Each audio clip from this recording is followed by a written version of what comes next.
I was kept without books, papers, or companionship, often in the dark, for 5 years, chained to the wall. I was tortured and I had a mock execution. I went through all that business. I survived that. And you may say, well, that could be totally negative experience. One of the things I've taken from that is this. Before captivity, I had sympathy for people who were on the margins of life or who suffered. Now, I've been given the gift of empathy. Empathy is to know what it's like to have nothing, to know what it's like to be kicked around, to be anxious, to be afraid. I know that very well because I've been right through that experience. Terry Waite, it's such a privilege and a pleasure to have you on The Examined Life. I'm delighted to be speaking to you. The theme of this show is, I think, to try and distill some of your experiences, your preoccupation, your wisdom into a question that you think it would be helpful and profitable for people to be asking themselves. So I wonder if that's where we might be able to start. What kind of question do you think we should be asking ourselves, Terry? Well, I think we're living in times of very considerable change. We've always experienced change, but the speed of change has increased dramatically in recent years. And in the last 3 years, with COVID, which introduced a whole different way of life for people, something they had never experienced before, a period of isolation from friends and relatives, which was reacted to in a variety of ways. And then, coupled with that, we come out of COVID into a situation where the economy has changed dramatically. We in the United Kingdom have been experiencing for a number of years what it's like to lose an empire. That started many years ago. But now we're waking up to the fact that we're a small island in Europe and no longer have the power and influence we had many years ago when we were an empire.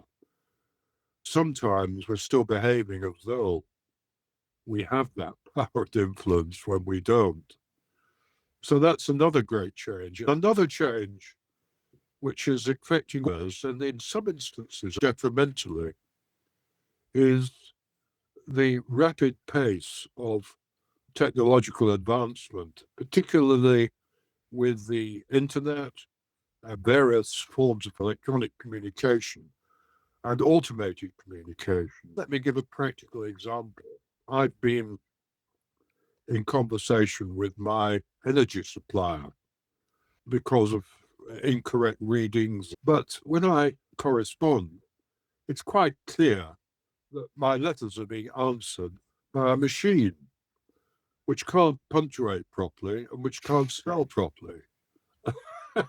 It makes me question whether I'm getting accurate information at all. Well, fortunately, that has been resolved. But the serious side of that is it doesn't create trust. We like to be able to speak to a human voice. A human being has the power of discernment and compassion. A machine doesn't have that. A machine will answer according to a formula. For example, if you're caught speeding, you are given a form and you're prosecuted if you're going over a certain limit, almost regarded as a criminal. There is no real excuse. You're either one side of the law or the other. There's no possibility of any understanding or compromise as to particular circumstances. You did not set out with an intent to speed, and yet you're accused and convicted of that by a machine, by a mechanical process. They can argue this is efficient, this is the way we have to deal with it. It's cutting out the human element. Coming back now, rounding all this up, and those just are three examples of the tremendous changes that are taking place in society. the ultimate end of this is it makes people anxious. It increases anxiety. It increases nervousness. It lessens trust. One of the big challenges facing us in society is how do we build trust between each other and how do we build community? We've seen quite clearly, without mentioning names, politicians who appear to have betrayed the trust that the public put in them. And that again further erodes this feeling of trust and confidence in the general public. And so we say, who can we trust? Where can we turn? What can we do? This feeling is not just affecting older people, such as myself, but some effect is taking place with younger people because the incidence of mental disturbance and disorientated behavior amongst the young has increased dramatically in the last few years. Perhaps my diagnosis and reasons for why that is so are incorrect, but it may well be associated with some of the factors that I've just outlined. I think there's a huge amount to unpack that we have become, the world feels more binary, mechanical, dehumanized, that trust between ourselves and institutions and those around us has broken down, and that makes us cynical. If I can come back to your question, how do we rebuild trust and community? Is that the kind of question? That would be one of my fundamental questions as to how can we do that. Now, I mean, one of the ways in which we do that, I have a particular faith, I have a belief, and I could unpack that if you wish to ask me Well, about that. I do not like to think of myself as being over religious, because for me, religion as such has a negative connotation, as I think it has with many people, that he is religious and therefore very constrained and very black and white in beliefs and so on. That is not how I wish to interpret religion. I wish to interpret it in a much broader way. But I have a belief that in this age, the churches and the different religious communities have a vital role to play in the building of community and bringing people together. One practical example, I went to speak at a gathering in a church in a seaside resort in Suffolk. This was a building which accommodated 250 people. Over 250 people were there. The place was absolutely packed. And one was talking about the importance of building community, bringing people together. That group of people in that church who ran that church could not have been more welcoming and friendly. They had a coffee bar, and that coffee bar was open 6 days a week, and it was free to anybody who came in. They simply said, give a donation if you can. If you can't, fine, have a coffee on us. This very simple thing of bringing people together face to face from different backgrounds. So that is one way in which this rebuilding can take place. But I don't think we are necessarily going to change the enormous political structures that are moving forward with increasing pace, as we see now on the international stage, the reversion to what seems to be a Cold War situation, which we thought we were through, but we're not. And so I think on the international stage, we have the United Nations that is pretty powerless, has very little influence at all, apart from the moral influence which some people may or may not take note of. We have a war raging. When you look at it, you just stand back objectively and you look at these growing buildings and you say, are the human species mad? Are they crazy to think that something is to be achieved by blowing people up and demolishing buildings? Is this the way humanity is going?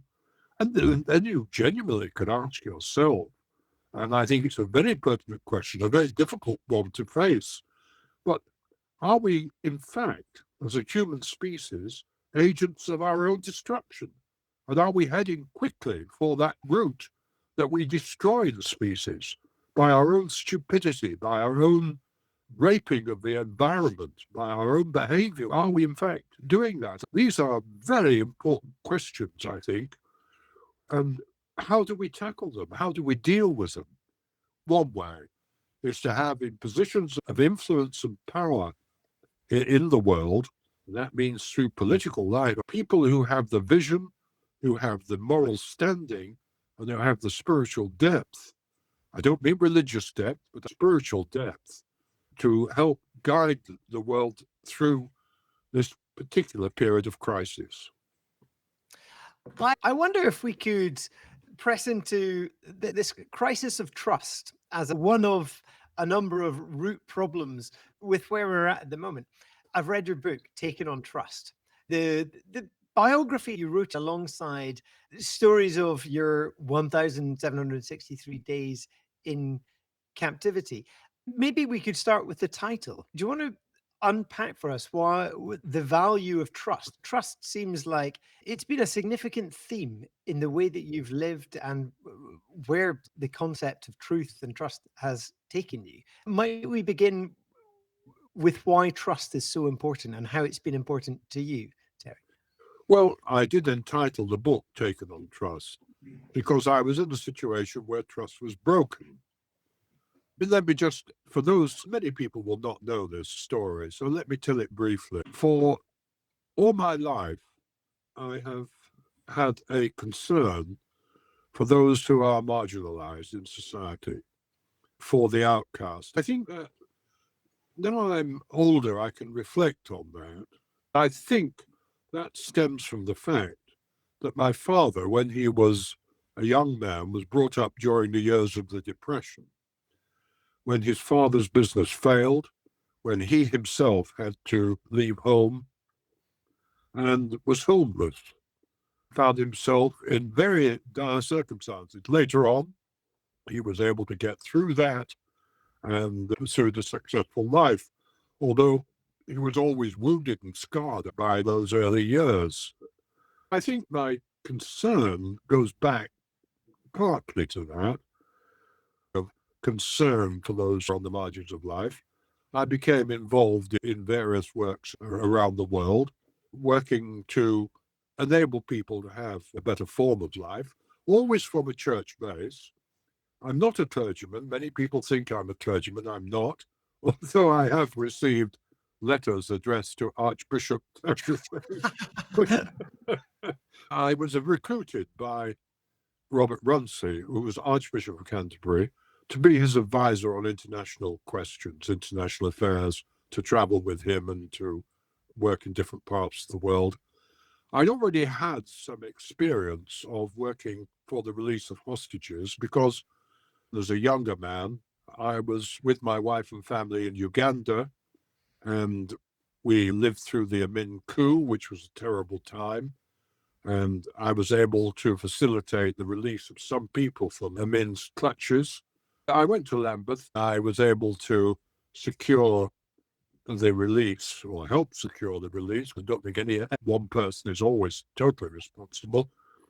I was able to help secure the release of people from Iran, Libya, and Beirut. I was involved in Beirut for seeking the release of hostages, face-to-face meeting with hostage takers. That's painful, difficult, and dangerous. And if you're going to do that, you have to be prepared to face the fact that you may be captured yourself or you may lose your life. And if you're not prepared to face those facts, those points, don't do the job. No one's forcing you to do it.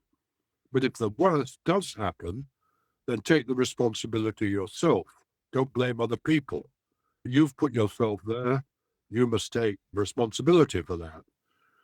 Well, I did not wish to be involved necessarily in Beirut for the release of hostages, but I did get involved because of repeated pleas and requests from families to engage in that particular endeavor.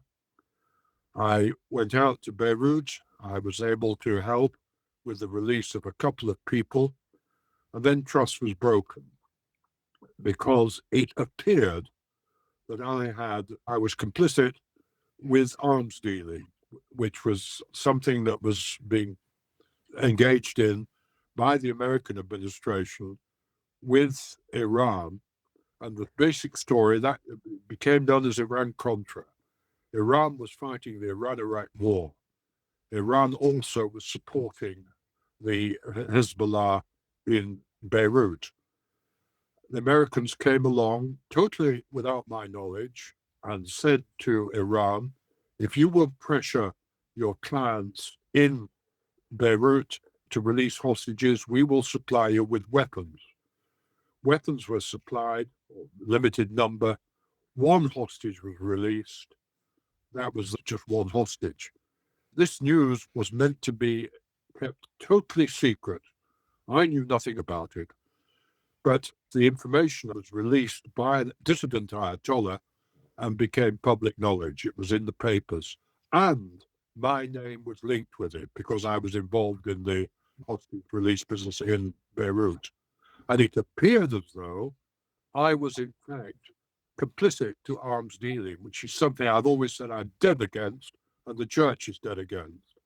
And I said to my archbishop, look, I have to go back to clear my name and to clear the name of the church, as well as for the hostages who are in a terrible state. He said, I can't allow it. I said, if you don't allow it, then I have to go back. I have to resign and go back individually because I can't go on with this hanging over us. And so reluctantly he agreed.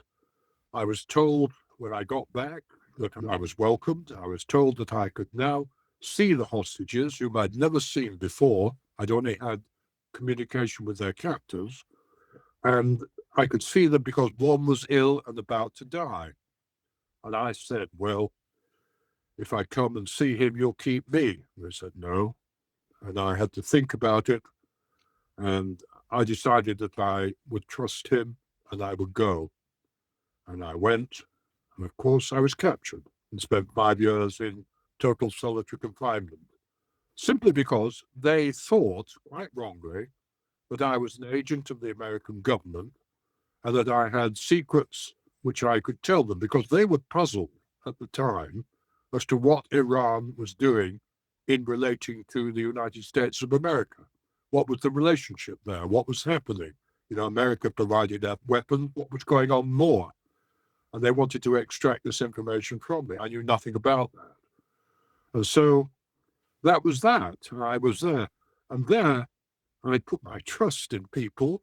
You may say rashly, you may say that was foolish. You shouldn't have done that. It was too big a risk. But I think my belief has always been I would sooner trust people than not trust people.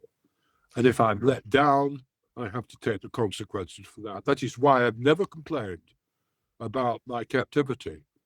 I don't agree with the fact that I was captured. I don't agree with what was done. But I say, look, take your own responsibility. You said you would go back. You went back. You were captured. You paid the price for that. Fair enough. I mean, it's a kind of dreadful story in lots of ways, fascinating. And I know you don't think of that time as wasted time. In fact, in many ways, it's been invested in later life. What's interesting is not only you put your trust in people who were not trustworthy and you knew that, but you returned to them 20 years later and trusted them not to capture you again. Can you say something about that, Terry? People Yeah, who'd well, broken your trust once. I think this that we, as I said at the beginning of this conversation with you, we live in a confused world and a world of suffering. Suffering is not equally distributed. There are people who unquestionably suffer more than others, and often through no fault of their own. There can be a variety of factors that cause it. So life isn't fair in that respect. But I have the belief myself that in the majority of cases, suffering need not destroy. It can be turned and utilized for creative end. Now, I would give an example from my own experience. I did have some suffering. Many people have suffered far more than myself, I have to admit. But I was kept without books, papers, or companionship, often in the dark, for 5 years, chained to the wall. I was tortured, and I had a mock execution. I went through all that business. I survived that. And you may say, well, that could be totally negative experience. But one of the things I've taken from that is this.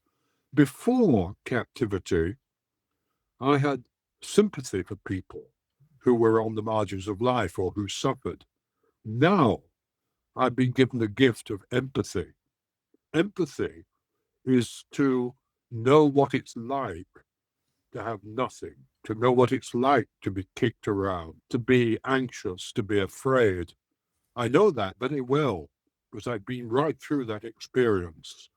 And that enabled me to set up, when I came out, 2 organizations, Hostage International, which you can look up on the web if you're interested. I also helped with Emmaus for the homeless, both of which I'm president now of Hostage and Emmaus, working with homeless people across the United Kingdom. Going back to Beirut, I do think that if at all possible, we should try and redeem situations or change situations that have been. I went back to meet with my former captors. They had changed, they had moved on, and had become a movement from a small terrorist group to a political party. I went to see them. They were surprised to see me. They didn't expect me to go back. They did actually apologize for what had happened in the past. They said, well, what can we do? And I said, I've just come from the border and I've seen refugees coming across who are sick and cold and tired. Can you let me have heating oil for them? And they said, yes, we'll do it. Now, that was a small gesture. It's not going to change the situation politically. It may help a few people, but it was the beginning of restoring a relationship and trying to get something positive out of something that's been totally negative. We don't always succeed. I'm constantly feeling anxiety. I'm a normal human being, and we all feel the same thing. But at least we can make some attempt to turn the negative into the positive if we can do it.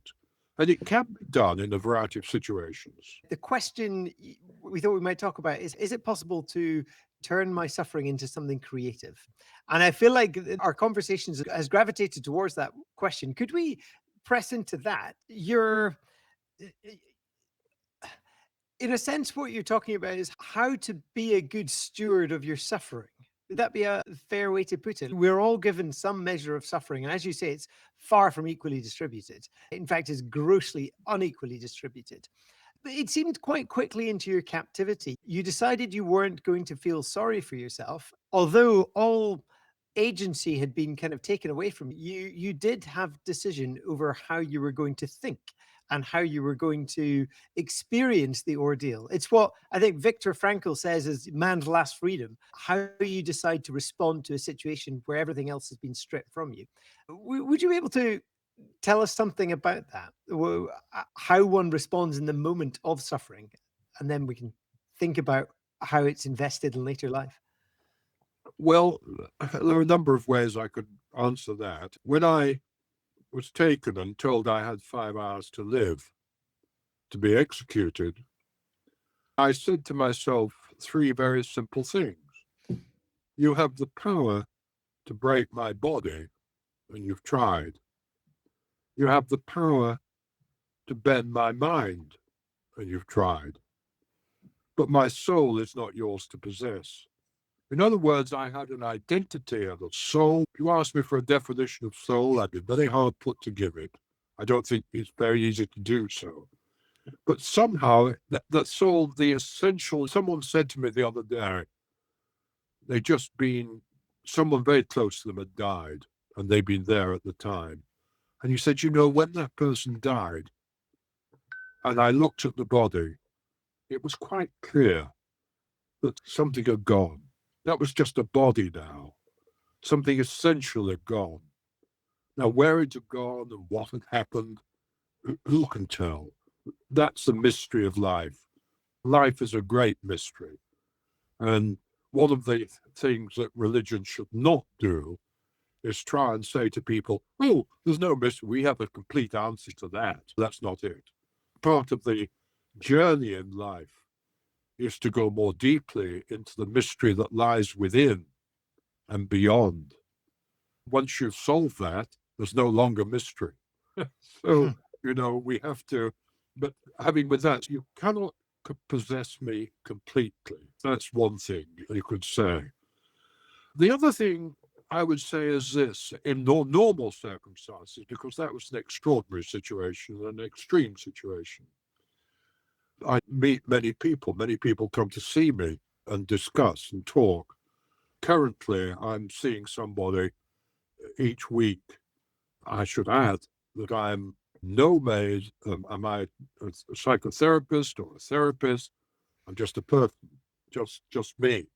I'm not trained in those fields. But someone comes to see me every week at their own request. They've just recently bereaved.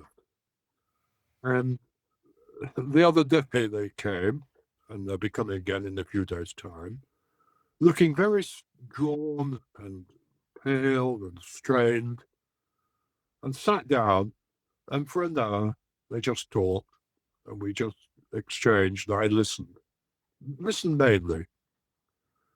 At the end of the hour, you could see the difference in that person's face.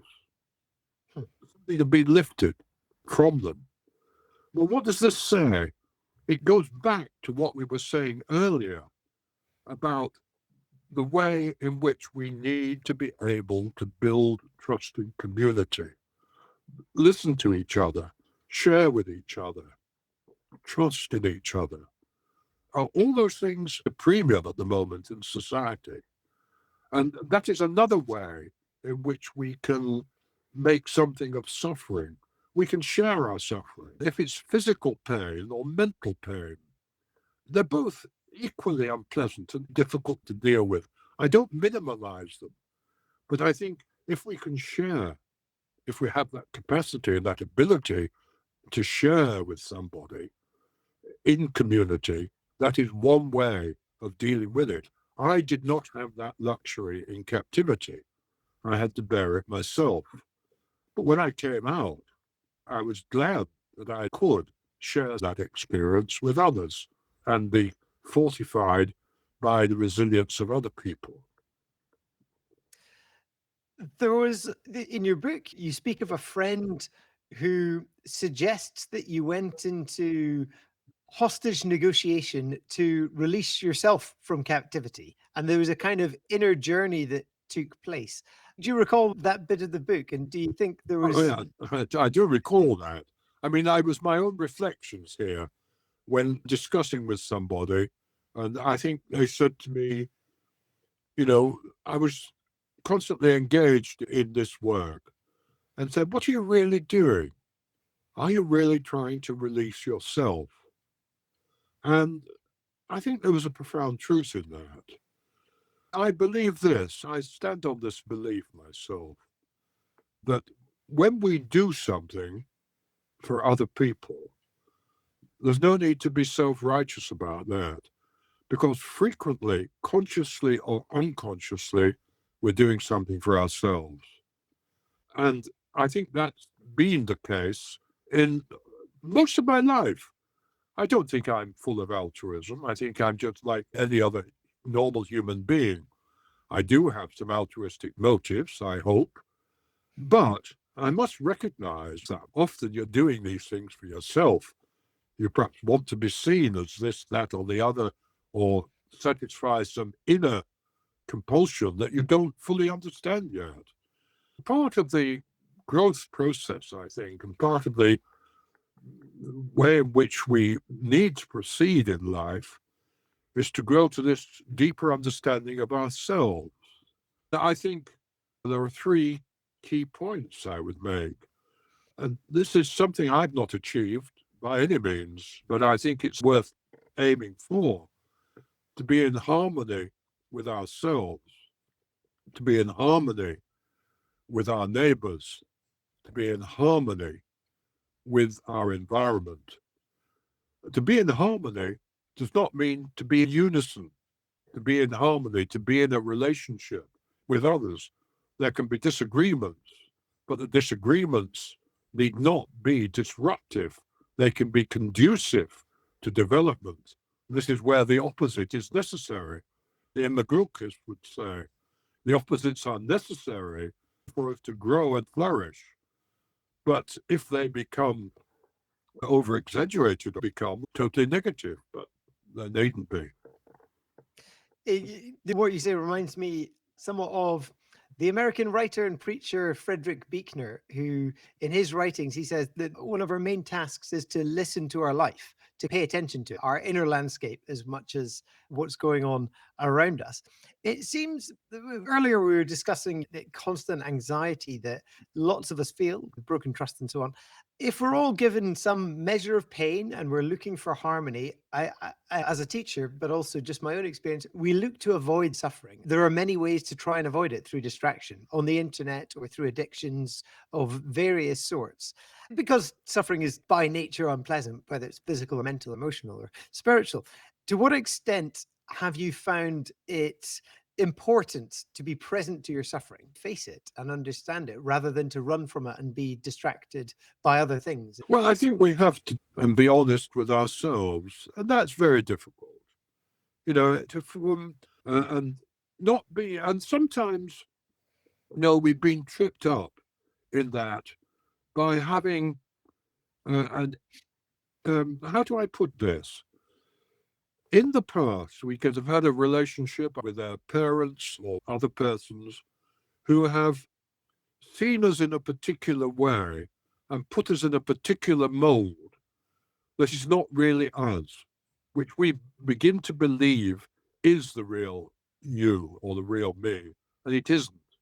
You're greater than that, you're different than that, and yet you've been trapped in this particular role by someone, maybe a dominant parent, maybe an anxious parent. Well, you have to face that and examine that and say, is that really me? Am I really like that? Am I really that sort of person? Get to know yourself. And as I say, you get to know yourself through that introspection, through community, through other people feeding back to you, sometimes things that you're not particularly happy to have fed back to you, and sometimes things that you are happy to have fed back to you. In other words, that healthy balance, that healthy relationship with yourself to grow into greater harmony with yourself and with your neighbor.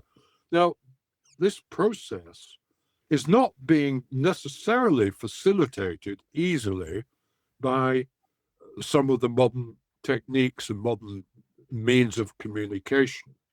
Because what happens? There's no real human exchange, no real face to face encounter with human beings, not a lot of listening sometimes. And very quickly, the discussion between people boils down into right or wrong and then erupts into abuse.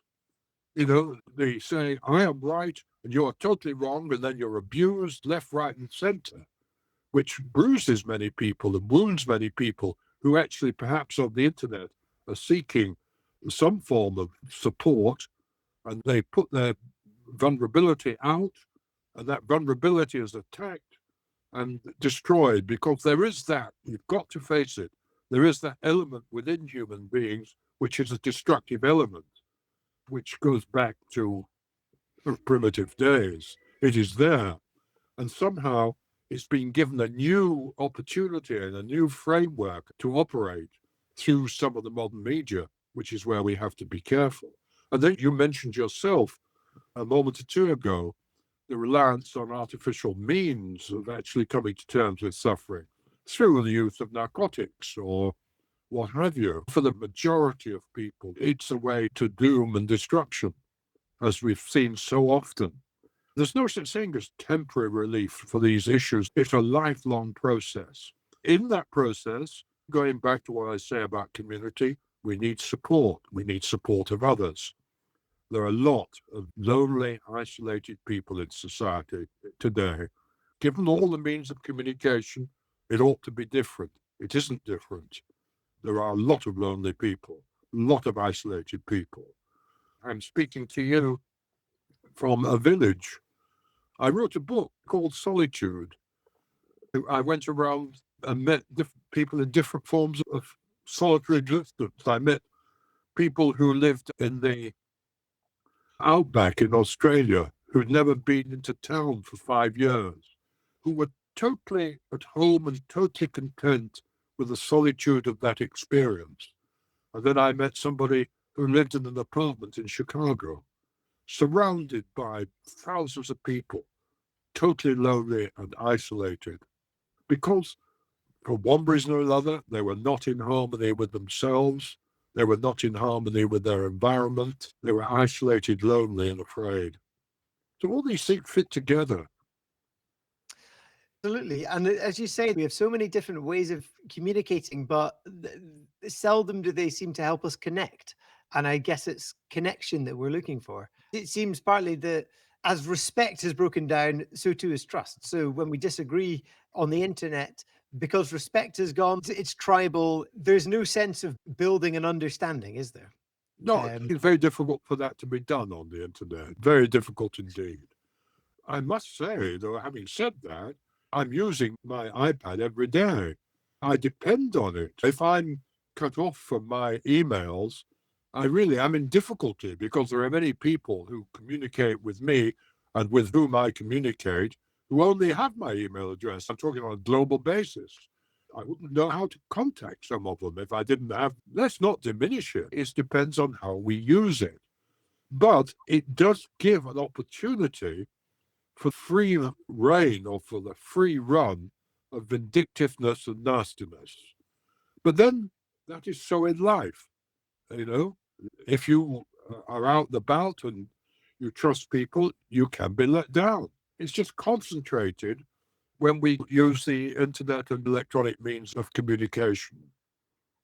It seems, as you say, we're kind of in love with our own destruction, and technology has amplified that.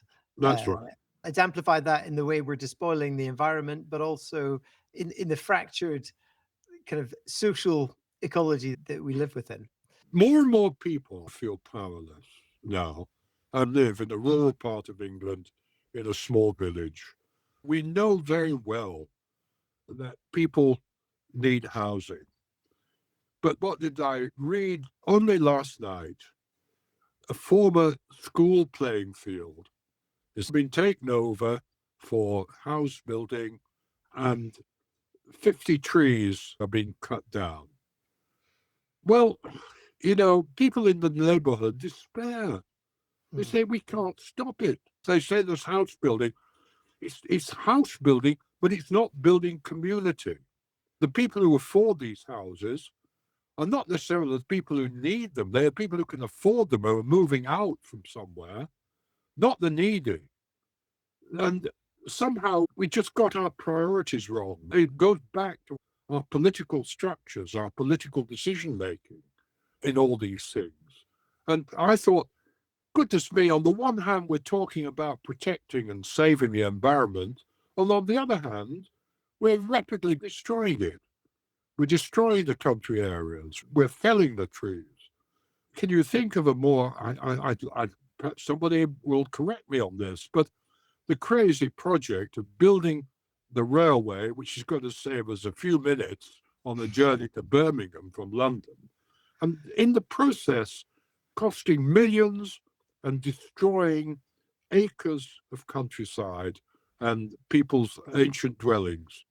What sense does that make, apart from the one overriding point in most of our political decision making, and that is profitability? Is it going to make profit? Is it going to make money for people? This increasing desire in society for constant growth. Mm. It must grow every year. If you're not growing every year, then you're failing. And that is, of course, they're thinking we need reasonable investments. But surely there comes a time when we have to say, hold on for a minute. You can't go on growing and growing forever. You have to be content somewhere. Some of these big political questions, this is where we've made fundamental mistakes in ignoring philosophy, in putting philosophy to the edge, and in putting the ability to think beyond the material to the edge. The arts have been pushed to the edge. History has been pushed to the edge in our educational syllabuses. Yes, of course, it's important that children have a numerical ability, but I mean, it's evidence they are now being proposed they should study math until 18, and at the expense of the arts. Well, the arts again are being pushed to one side. Well, the arts are a vital part of enabling individuals to grow up and be rounded individuals, to have other understandings other than the mechanical, numerical way of thinking. Numbers are important. Numbers have their own mystery, their own fascination. I understand that. But we have to look beyond that. So it's education, it's politics, it's personal behavior, all these things fitting together. What you're picking up on and describing seems this just drift that's governed by the principle of efficiency and productivity. And what doesn't Yeah, fit into that? At school, we have to justify it in terms of what job it leads to, rather than just the intrinsic value of poetry.